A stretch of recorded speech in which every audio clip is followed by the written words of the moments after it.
नमस्कार साथियों। आज संपूर्ण देश अपने आज़ादी की 74वीं वर्षगांठ मना रहा है और इसी कड़ी में समष्टि के साथ में वेष्टि, और इस वेष्टि को मैं आगे कोट करूं तो ये है कि मैं अपने नज़दीकी गांव टोडास में आया हूं कि टोडास ग्राम पंचायत जो है वो किस प्रकार से अपना 74वां आज़ादी की वर्षगांठ मना रही है। टोडास ग्राम को इसलिए मैं कोट कर रहा हूं क्योंकि टोडास ग्राम अपने लिए एक नई प्रेरणा है, एक नई उम्मीद है। और वो नई उम्मीद इस दरमियान है कि टोडास ग्राम के जो वर्तमान सरपंच है वो अभी अपने नागौर ज़िले में सबसे युवा सरपंच है। मुझे याद आ रहे हैं अपने स्वर्गीय हरजीराम जी बुर्डक, जो जिनकी जीवन यात्रा के बारे में मैं जब कभी पढ़ रहा था तो वो बात थी कि जब वो 25 साल के थे तब वो पंच बने थे सबसे पहले।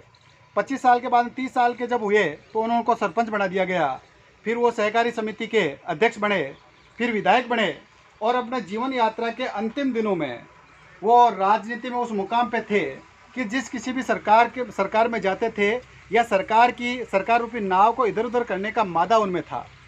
तो ऐसी ही एक उम्मीद अपने नागौर जिले के टोडास ग्राम पंचायत के युवा सरपंच अपने बलराज जी राइल है।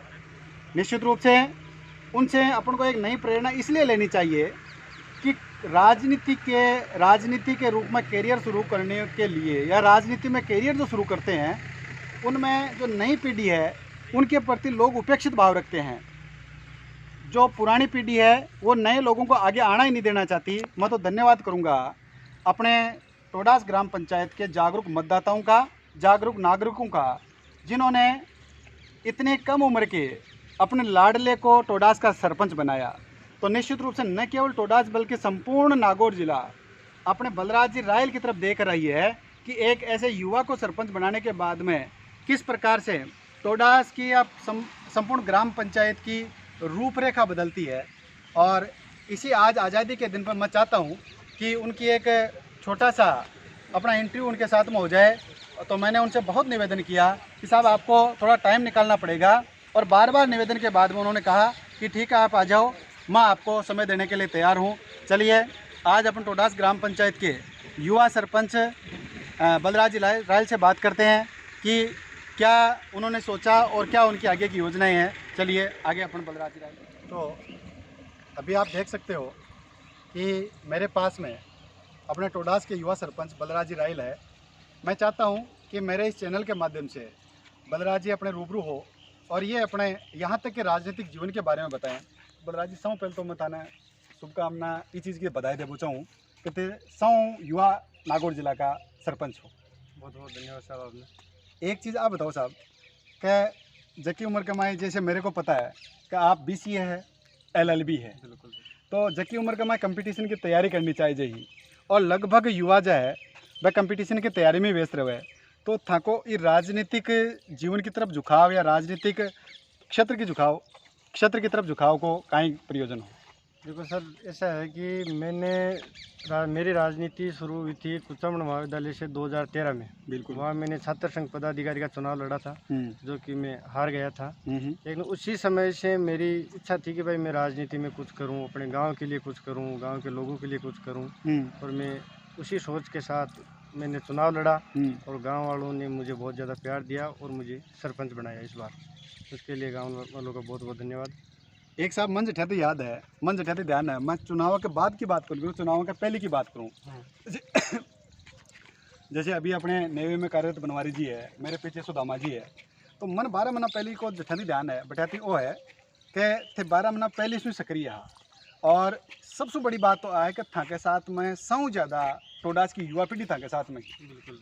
तो थे था कि जीत को श्रेय युवा पीढ़ी ने भी देश को दो। बिल्कुल, युवाओं के साथ साथ बुजुर्गों का भी मेरे साथ, उन्होंने भी मुझे साथ दिया, उनका भी आशीर्वाद था मेरे साथ। बिल्कुल। युवा भाइयों का तो खैर था ही था, बाकी बुजुर्गों का भी मेरे साथ, माताओं बहनों का सबका साथ था। उन्हीं के बदौलत में आज सरपंच।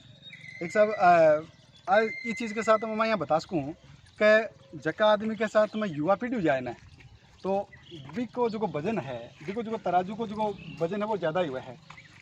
एक साहब यहाँ बताओ कि जब बार नई ग्राम पंचायत का गठन के बाद में आपने कोरोना को टाइम पीरियड चल रही है तो एक मैं काफ़ी परेशानियाँ भी आई है। तो आज यहाँ अपनो आज़ादी को पहलो प्रोग्राम हो और आज जैसे हर बार टाबर यहाँ मनाया करे कि उठे मारो भारत ऊँचो सो और बढ़िया जोरदार प्रोग्राम हुआ करे।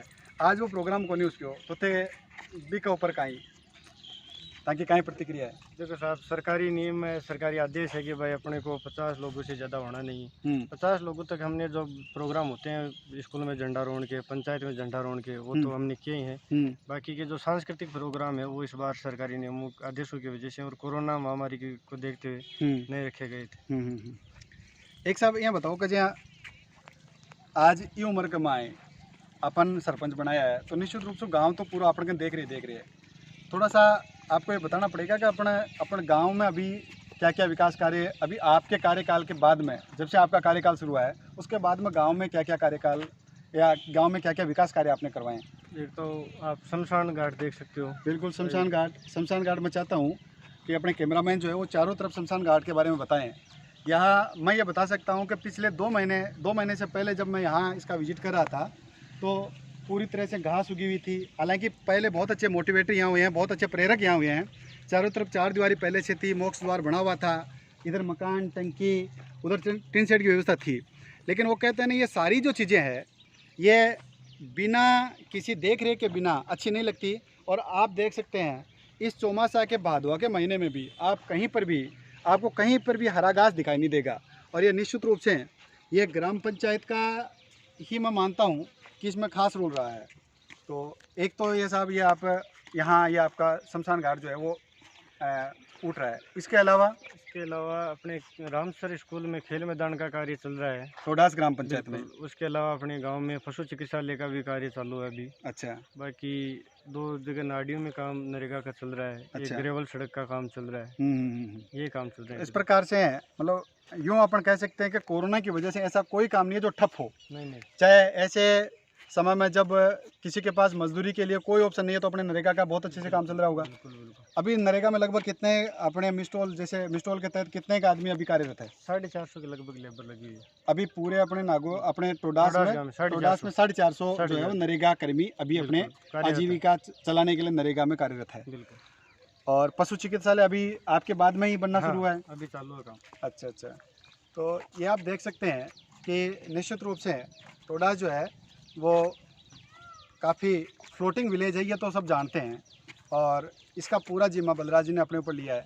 एक साहब मैं जब बाहर से आया तो मैंने देखा कि बाहर भी कुछ पेड़ पौधे लगे हुए थे, तो उसका क्या? बस वो तो सौंदर्य के हिसाब से।